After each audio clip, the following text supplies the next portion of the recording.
మీ ఇంట్లో చదువుకునే ఆడపిల్ల ఉంటే 10 లక్షల కిచెన్ ఉచితం. మరిదా ఇంట్రా వారి అద్భుత అవకాశం. ధర 3,70,00,000. ఆఫర్ 21-22 తేదీల్లో మాత్రమే. నేను మీ విజయ్ కుమార్. ఈరోజు మనం అన్నమయ్య జిల్లా మదనపల్లిలో నీరుగట్టు వారిపల్లి దగ్గర అయితే ఉన్నాం. ఇక్కడ నిన్న జరిగినటువంటి అమానుషమైనటువంటి ఘటన ఏదైతే ఉందో రాష్ట్ర వ్యాప్తంగానే కాకుండా ప్రపంచవ్యాప్తంగా ఉన్నటువంటి అందరి మనసులను కూడా కలిచివేసిందని చెప్పేసి కూడా మనం తెలుసుకునేటువంటి ప్రయత్నం చేయొచ్చు. ఎందుకంటే నిన్న జరిగినటువంటి ఘటన అంటే 7 ఏళ్ల బాలికపై చిన్నారిపై జరిగినటువంటి ఒక ఘటనతో మొత్తం రాష్ట్రం అంతా కూడా ఉలిక్కిపడి ఒక్కసారిగా నోరెళ్ళబెట్టినటువంటి పరిస్థితి అయితే మనకు కనబడుతూ ఉంది. అంటే ఇలాంటి ఘటనలు ఎక్కడా కూడా పునరావృతం కాకుండా ఉండడానికి పోలీసులు వాళ్ళు కూడా చేస్తున్నటువంటి ప్రయత్నాలు కూడా చాలా ఉన్నాయని చెప్పేసి కూడా మనకు తెలియజేయడం అయితే జరుగుతూ ఉంది. అదేవిధంగా నిన్న ఈ ప్రాంతం అంతా పూర్తిగా జనసంద్రమైనటువంటి పరిస్థితి అయితే మనకు కనపడుతూ ఉంది. ఈరోజు నిర్మానుష్యంగా కనపడుతున్నటువంటి పరిస్థితి కూడా కనపడుతూ ఉంది. అంటే ఆ యొక్క నిందితుడు ఎవరైతే ఉన్నాడో కులవర్ధన్ ఎవరైతే ఉన్నారో ఆ కులవర్ధన్ వాళ్ళ ఇంటి దగ్గర అయితే కూడా పూర్తిగా వాతావరణం కూడా చాలా ప్రశాంతంగా ఉన్నటువంటి పరిస్థితి అయితే మనకు కనపడుతూ ఉంది. అంటే నిన్న ఇదే సమయానికి ఇక్కడే కొన్ని వందలాది మంది వేలాది మంది అందరూ కూడా మదనపల్లి వాసులందరూ కూడా ఇక్కడికి చేరుకొని పెద్ద ఎత్తున నిందితుడిని మాకు అప్పగించాలంటూ కూడా చేసినటువంటి యొక్క నినాదాల వెనక పెద్ద అందని చెప్పేసి కూడా మనం తెలుసుకోవచ్చు. ఎందుకంటే జరిగినటువంటి ఘటన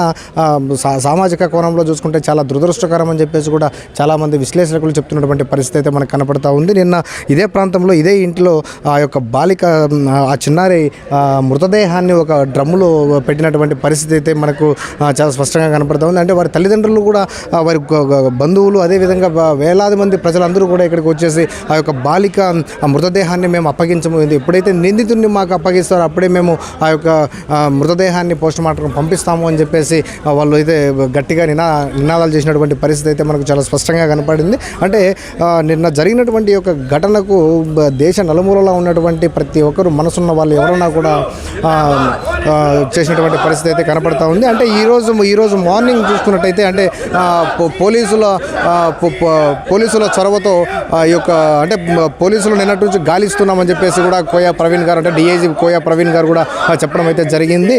సో ఈరోజు మార్నింగ్ చూసుకున్నట్టయితే ఆ యొక్క మృతదేహం ఎవరైతే నిందితుడు ఉన్నాడో కులవర్ధన్ ఇదే ఇంటికి సంబంధించినటువంటి నిందితుడు ఎవరైతే ఉన్నారో కులవర్ధన్ మృతదేహాన్ని కూడా ఈరోజు ఒక చోట గుర్తించామని చెప్పేసి అంటే ముదివేడు ప్రాంతంలో కనసానవారిపల్లి దగ్గర ఒక చెరువులో ఆ యొక్క మృతదేహాన్ని గుర్తించామని చెప్పేసి కూడా పోలీసులు అయితే చెప్పడం అయితే జరిగింది. ఆ యొక్క మృతదేహాన్ని తీసుకొని వచ్చి గవర్నమెంట్ హాస్పిటల్లో మార్చురీ దగ్గర అయితే ఉంచడం అయితే జరిగిందని చెప్పేసి కూడా మనం తెలుసుకోవచ్చు. అదేవిధంగా ఇంకో కోణంలో చూసుకున్నట్టయితే మనకు దీనికి పూర్తిగా ఆపోజిట్లో ఉన్నటువంటి చిన్నారి ఇల్లు కూడా చాలా ప్రశాంతంగా ఉందని చెప్పేసి కూడా మనం తెలుసుకోవచ్చు. అంటే ఆందోళనకరంగా మారినటువంటి యొక్క పరిస్థితిని అంతా అదుపు చేయడానికి పోలీసుల తరం కూడా కాలేదని చెప్పేసి కూడా చాలామంది వాపోతున్నటువంటి పరిస్థితి అయితే మనకు కనబడుతూ ఉంది. అంటే ఇదే ఇంట్లో కూడా ఆ ఇంట్లో చిన్నారి మృతదేహం ఆ ఇంట్లో కూడా ఒక చిన్నారి చనిపోవడము అదేవిధంగా మనకు ఈ ఇంటికి ఆపోజిట్లో ఉన్నటువంటి నిందితుడు కులవర్ధన్ కూడా చనిపోవడం అనేది అంటే ఏ విధంగా చూస్తున్నారు అంటే మనతో పాటు ఇక్కడ చాలామంది నాయకులు అయితే ఉన్నారు. వారిని కూడా ప్రజలు నాయకులు అందరూ కూడా అంటే ఈరోజు కులవర్ధన్ చనిపోయినప్పటికీ కూడా చిన్నారి ఇంటి దగ్గర ఇప్పటికీ కూడా మద్దతుదారులు చాలామంది ఇక్కడికి రావడం అయితే జరిగింది. వారితో కూడా మనం మాట్లాడేటువంటి ప్రయత్నం అయితే చేద్దాం రండి. ఆంధ్రప్రదేశ్ ముఖ్యమంత్రి వర్యులు గౌరవనీయులు పెద్దలు నారా చంద్రబాబు నాయుడు గారికి అలాగే నారా లోకేష్ గారికి అలాగే హోమ్ మినిస్టర్ అయినటువంటి అనితమ్మ గారికి అలాగే మదనపల్లి శాసనసభ్యులైనటువంటి గౌరవనీయులు పెద్దలు షాజాన్ బాషా గారికి అలాగే పోలీసు పెద్దలందరికీ కోయా ప్రవీణ్ గారికి ఎస్పెషల్లీ అలాగే మదనపల్లి నీరుగుట్టు వారిపల్లి మహిళా సంఘాల లీడర్లకు మహిళలకు అలాగే ప్రజా సంఘాల నాయకులకు రాజకీయ నాయకులు అందరూ స్వచ్ఛంగా వచ్చి ఉదయం 10 గంటల నుంచి సాయంత్రం 6 గంటల వరకు నిర్విరామంగా ఎవరైతే ఋషికప్రియ అత్యాచారం చేసి హత్య చేసిన మానవ మృగమైనటువంటి కులవర్ధన్ను నిన్న రాత్రి ఎక్కడో మదనపల్లి సమీప ప్రాంతంలో ఒక చెరువులో పడి చనిపోయినాడనే ఒక వార్త మాకు తెలిసింది. మదనపల్లి పట్టణ ప్రజలు ప్రజా సంఘాలు మేము కూడా చాలా సంతోషం వ్యక్తం చేస్తున్నాం. ఎందుకంటే అడవిలో ఉండాల్సిన ఒక మానవ మృగం ఈ సమాజంలోకి వచ్చి కనబడిన మహిళలందరినీ చిన్నారులందరినీ కూడా చిదిమేస్తున్నాడు. నిజంగా ఈరోజు మరీ ప్రత్యేకంగా మా మదనపల్లి ట్రాన్స్జెండర్స్ ఈరోజు స్టాండ్గా నిలబడి ఆ యొక్క శవాన్ని ఋషికప్రియ శవాన్ని అడ్డుకొని మాకు న్యాయం జరిగినంత వరకు ఆ యొక్క మానవ మృగాన్ని తీసుకొచ్చి ఇక్కడ ఎన్కౌంటర్ చేసేంత వరకు మేము యొక్క ఋషికప్రియ యొక్క శవాన్ని కూడా ఇవ్వమని ఆ ట్రాన్స్జెండర్ కూడా పెద్ద ఎత్తున ఇక్కడ నిరసన వ్యక్తం చేశారు. వారికి కూడా మదనపల్లి పట్టణ ప్రజల తరపున ప్రజా సంఘాల తరపున ప్రత్యేకంగా ధన్యవాదాలు తెలుపుకుంటున్నాం. గాంధీజీ గారు మనకు సందేశం ఇచ్చారో ఏ రోజైతే మహిళ నడిజామున స్వేచ్ఛగా భారతదేశంలో తిరగగలదో అప్పుడే భారతదేశానికి నిజమైన స్వాతంత్రం సిద్ధిస్తుంది అన్న సంకల్పంతో ఏ సందర్భంలో ఇది జరిగిందో దానికి ఎప్పటికప్పుడు అప్డేట్స్ అందించే వాళ్ళు అధికారులకు ఎప్పటికప్పుడు ఆదేశాలు ఇస్తూ, అదేవిధంగా మన స్థానిక ఎస్పీ గారు కావచ్చు, అదేవిధంగా కలెక్టర్ గారు అందుబాటులో లేని సందర్భంలో కూడా మనకు కడప ఎస్పీ గారు ఇక్కడికి వచ్చి పర్యవేక్షించి ఈ సమస్యను అనేది పరిష్కరించి వాళ్ళకి ఏదైతే ఉన్మాది ఉన్నాడో ఆ ఉన్మాదికి మీకు ఏదైతే ప్రజలు కోరుకున్నారో ఆ ప్రజా తీర్పు మేము ఖచ్చితంగా ఇస్తాం, సమాజానికి ఒక హెచ్చరిక ఇస్తాం. ఇటువంటి ఉన్మాద కార్యక్రమాలు ఎప్పుడు కూడా ఇంకా రిపీట్ కాకూడదని వారు ప్రజలకు మాట ఇచ్చారు. ఆ మాట ప్రకారం ఈరోజు అతను ఒక చెరువులో శవమై తేలడం ప్రతి ఒక్క ఆంధ్రప్రదేశ్ పౌరులు, మహిళలు, అదేవిధంగా దేశవ్యాప్తంగా ఉన్న మహిళామణులందరూ కూడా ఇది ఒక హెచ్చరికగా దేశంలో ఈ విధంగా ఉన్మాద కార్యక్రమాలకు ఎవరైతే పాల్పడతారో వాళ్ళకు ఒక హెచ్చరికగా అందిస్తూ ఈరోజు ఆంధ్రప్రదేశ్ ప్రభుత్వం నిలబడడం, అదేవిధంగా పోలీస్ వ్యవస్థ కావచ్చు, మీడియా వ్యవస్థ కావచ్చు, ప్రతి ఒక్కరికి ప్రజలకు కావచ్చు ఈరోజు మేము ఈ సందర్భంగా కృతజ్ఞతలు తెలియజేస్తున్నాం. సో నిన్న జరిగినటువంటి ఆందోళనలో మనతో పాటు ఒక మహిళ కూడా ఇక్కడ మనతో పాటు ఉన్నారు. వారు కూడా నిన్న పెద్ద ఎత్తున రోడ్డుపై బైఠాయించి నినాదాలు చేస్తూ అదేవిధంగా ఈ యొక్క కుటుంబానికి మద్దతుగా నిలిచినటువంటి పరిస్థితి అయితే మనకు చాలా స్పష్టంగా కనబడింది. అదేవిధంగా మన మహిళ ఈరోజు మనతో పాటు ఉన్నారు. అంటే ఈరోజు అంత్యక్రియలు కాకముందే కులవర్ధన్ మృతదేహాన్ని గుర్తించినటువంటి పోలీసులను వారు ఏ విధంగా అభినందిస్తారో ఒకసారి మనం వారి మాటలను అడిగి తెలుసుకున్నటువంటి ప్రయత్నం అయితే చేద్దాం. రండి, చెప్పండి అమ్మా. ఈ విషయాన్ని ఎత్తుకుంటే చాలా సంతోషమైన విషయమే. ఏదైతే ఎంత తిరిగి అతను చనిపోయినా కానీ ఆ తల్లికి కడుపుకోత అనేది మనము తీరలేని కోరిక. కానీ ఆ మనసులో ఆ తల్లి మనసులో అయితే కొంచెం బాధ మనం తీరగలిచినాము. ఆ దేవుడు ప్రభుత్వానిపైన శిక్షించలేకపోయినా కానీ దేవుడు అనేది ఒకడు ఉన్నాడు, శిక్షించినాడు. దీని ప్రతి ఆడ మహిళ చాలా సంతోషంగా తెలుగు చెప్తా ఉన్నారు.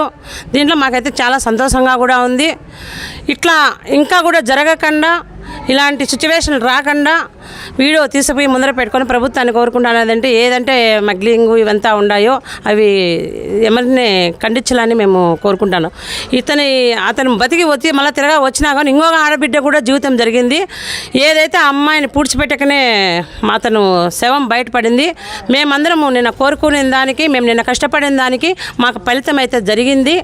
ఈ ఫలితము మాకు జరిగిన వల్ల మాకు చాలా సంతోషంగా, మాకు పెద్ద చిన్న పిల్ల చాలా సంతోషంగా ఉన్నారు.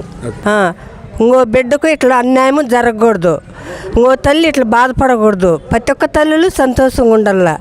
పోలీసు వాళ్ళు నిన్న అందరూ తిట్టినారు. ఈ పొద్దు మనశాంతిగా వాళ్ళకు కూడా సంతోషంగా ఉంది. పోలీసు వాళ్ళకు కూడా ఒక న్యాయం జరిగింది కాబట్టి అందరికీ సంతోషము. ప్రతి ఒక్క తల్లికి ప్రతి ఒక్క బిడ్డకు ఇట్లా పరిస్థితులు రాకూడదు. ఆడబిడ్డలు స్కూల్కి పోతా అంటారు, వస్తూ అంటారు. ప్రతి ఒక్క తల్లికి భయమే కదా, ఏమో ఎట్నో అని. కావులు ఉండాలంటే ఉండలేరు కదా, అది విషయము. ఓడు సచ్చినాడు కాబట్టి అందరికీ సంతోషంగా ఉంది. నాయన ఆ బిడ్డకి రాకూడదు, మా బిడ్డలు బయట పంపించాలో చాలా భయం అవుతుంది. ఇంట్లో మేము ఒకరు ఉండి ఒకరు బయట వెళ్తున్నాము. ఏ తల్లి ఇట్లా బాధపడకూడదు. ఒక బిడ్డని కన్నా పెంచాలంటే చాలా కష్టం ఉంది. 6-7 బిడ్డ ఇంత అన్యాయం చనిపోతే ఆ బిడ్డకి ఎంత కడుపుకోత ఉంటుంది. ఇట్లాంటి పరిస్థితి ఏ బిడ్డకి రాకూడదు. ప్రభుత్వం బాగా చర్యలు తీసుకోవాలని మనస్ఫూర్తిగా కోరుకుంటున్నాం. తల్లిదండ్రులు సంతోషంగా బతకాలని మేము కోరుకుంటున్నాం. నా పేరు సరస్వతి, నేను ఇక్కడనే ఉంటాను. నేను 10th వరకు చదివాను. ఇప్పుడు వరకు మదనపల్లిలో అయితే ఇలాంటి ఏం జరగలేదు. ఇదే ఫస్ట్ టైం జరగటం. కానీ అమ్మాయికి న్యాయం కావాలని నేను అందరూ పోరాడిన దానికి పోలీస్ వాళ్ళు, చట్టము అందరూ స్పందించారు. సాయంత్రం వరకు చేసిన పోరాటానికి అందరూ స్పందించి న్యాయం చేశారు. వాడిని చంపేశారు. దానికి అందరూ ప్రతి ఒక్క ఆడబిడ్డ సంతోషంగానే ఉంది. ప్రతి ఒక్క ఇంట్లోనూ సంబరం చేసుకుంటారు. కానీ ఇది ఈరోజు జరిగింది, ఇంకో రోజు జరగకూడదు. ప్రతి ఒక్క మగవాళ్ళనే కాదు ఆడవాళ్ళలో కూడా ఉన్నారు. ఆడవాళ్ళైనా మగవాళ్ళైనా మారాలి, సమాజంలో ఆడవాళ్ళకి కొంచెం చోటు ఇవ్వాలి. బట్టల గురించి ఇవంతా మేమేం మాట్లాడు, కనీసం అమ్మాయిలు బయట పోయినప్పుడు గంజాయి తాగేసి ఎట్లా అంటే అట్లా చూడటము, మాట్లాడటము, కనీసం బండిలో పోతా అంటే కూడా అమ్మాయిలు నడుచుకుంటూ పోతుంటే హేళన చేయడము, ఇవంతా ఏం చేయకూడదు. దీని మీద కూడా చట్టం చర్యలు తీసుకోవాలా. గంజాయి అనేది కూడా కొంచెం తగ్గించాలా. దీనివల్ల చాలా మంది పౌరులు చెడిపోతున్నారు కూడా. స్కూల్ పిల్లలు కానీ, కాలేజ్ పిల్లలు కానీ, ఎవరైనా కానీ ఈ గంజాయి తాగడం వల్ల చాలా మంది లైఫ్ స్పాయిల్ అయిపోతున్నారు. అదే కాక వాళ్ళు చేసుకున్న భార్యలు కూడా చాలా ఇబ్బంది పడుతున్నారు ఇండ్లలో. మందు, సిగరెట్లు, దీనివల్ల సమాజం ఎంతో చెడిపోతుంది. కానీ పట్టించుకునే వాళ్ళు ఉన్నారు, కొందరు పట్టించుకునే వాళ్ళు కూడా ఉన్నారు. అవంతా చూడని వాళ్ళు మాకు ఎంతవరకు ఉంటుంది, ఎంతవరకు ఉండదు అనేది ఎవరు చూడరు. అన్నీ బయటకు చెప్పలేము. కాబట్టి సమాజము దీని మీద కూడా చర్య తీసుకోవాలా. ప్రతి ఒక్క బిడ్డ గురించి ఆలోచించాలా. ఈ మధ్య మగవాళ్ళు కదా ఆడవాళ్ళు కూడా తాగి ఆడంటే ఆడ పడిపోవటము రెండూ జరుగుతున్నాయి. ఆడవాళ్ళ మీద, మగవాళ్ళ మీద, ఇద్దరి మీద ఎవరు తాగరని నేను చెప్పట్లేదు, కానీ చర్యలు తీసుకోవాలా. ఎక్కడంటే అక్కడ గొడవలు జరుగుతున్నాయి. దీని మీద కూడా స్పందించాలా. అందరూ చూడాలా. ప్రతి ఒక్కరి గురించి ఆలోచించాల. ఫస్ట్ అండ్ ఆల్ గంజాయి, మందు, సిగరెట్లు సమాజంలో పిల్లలు ఇలాగే చెడిపోతున్నారు. కానీ వాళ్ళ తల్లిదండ్రులు కొందరు పట్టించుకుంటారు, కొందరు పట్టించుకోరు పనులు పోయేవాళ్ళు. కానీ వాళ్ళ అమ్మ వాళ్ళ నాన్న నిలదీయాల. వాడు కొన్ని నిమిషాలు లేట్ వస్తాను, నీకు ఎక్కడ పోయినావు, ఎందుకు పోయినావు, యాడ్నీటి వస్తాను, వాళ్ళ తల్లిదండ్రులు నిందించాల, అడగల. వాళ్ళ తల్లిదండ్రులు అడగకపోవడం వాళ్ళది తప్పు అవుతుంది. ఆ బిడ్డలు చెడిపోవడానికి కారణం వాళ్ళ అమ్మ నాన్న అడిగితే ఆ బిడ్డ చెడిపోదు. ఫస్ట్ ఆఫ్ ఆల్ వాళ్ళ బిడ్డలు ఎక్కడ పోతున్నారు, వాళ్ళ తల్లి తండ్రి ఇంటికి వస్తానంటే అడగల. నువ్వు ఎందుకు లేట్ అయింది, ఎవరి దగ్గర పోయినావు, ఎందుకు వచ్చినావు, నువ్వు తాగినావా లేదా, వాళ్ళ తల్లిదండ్రులు అడిగితేనే దానికి సమాజంలో విలువ ఉంటుంది. తల్లిదండ్రి ఉండాలి, చట్టం కూడా ఉండాలి. కానీ నిన్న జరిగిన అన్యాయానికి న్యాయం చేసినారు. దీనికైతే అందరినీ ధన్యవాదాలు తెలుపుకుంటాను. ఎందుకంటే పోలీసు వాళ్ళు కూడా సాయంత్రం స్పందించినారు. చాలా మంది ఆడవాళ్ళు కూడా వచ్చారు. గవర్నమెంట్ కూడా స్పందించింది. ఆ బిడ్డకి న్యాయం జరిగింది. ఏం జరిగినా పోలీసు వాళ్ళు ఉన్నారని నిరూపించుకున్నారు. ఇంకొకసారి ఏం జరిగినా మేమున్నామనే హామీ వాళ్ళు ఇస్తే ఖచ్చితంగా న్యాయం ఉంటుందని ప్రతి ఒక్క ఆడబిడ్డ నమ్ముతుంది. ఆడవాళ్ళకు కూడా గౌరవం దక్కుతుంది. ప్రతి మగవాడు ఆడదాన్ని చులకనగా కాకుండా, వంటింట్లో పని మనిషిలా కాకుండా మనిషిలాగన్నా చూస్తాడు. పోలీసు వాళ్ళకు, మీడియాకి, ప్రతి ఒక్కరికి నా తరపున ధన్యవాదాలు తెలుపుకుంటాను. అంటే సుదీర్ఘంగా సాగినటువంటి ఒక పోరాటం, అంటే నిన్న ఉదయం 10:30 ప్రాంతంలో మొదలైనటువంటి యొక్క ఆందోళన కార్యక్రమం దాదాపుగా 8 గంటల వరకు కొనసాగుతూనే ఉంది. ఎవ్వరు కూడా కంటి మీద కునుకు లేకుండా, కనీసం అసలు వారు భోంచేశారా లేదా అనేటువంటి అంశాలన్నింటినీ కూడా పక్కన పెట్టి చిన్నారి రుచిక కోసం ఎంతో పోరాటం చేసినటువంటి పరిస్థితి అయితే మనకు చాలా స్పష్టంగా కనపడింది. ఈరోజు మృతదేహాన్ని అయితే పోలీసులు గుర్తించడంతో పెద్ద ఎత్తున ఇక్కడ ప్రజలందరూ కూడా మద్దతుదారులు, ప్రజలు అందరూ కూడా పెద్ద ఎత్తున సంతోషం వ్యక్తం చేస్తున్నటువంటి పరిస్థితి అయితే మనకు కనపడతా ఉంది. మరిన్ని అప్డేట్స్ కోసం చూస్తూ ఉండండి సుమన్ టీవీ.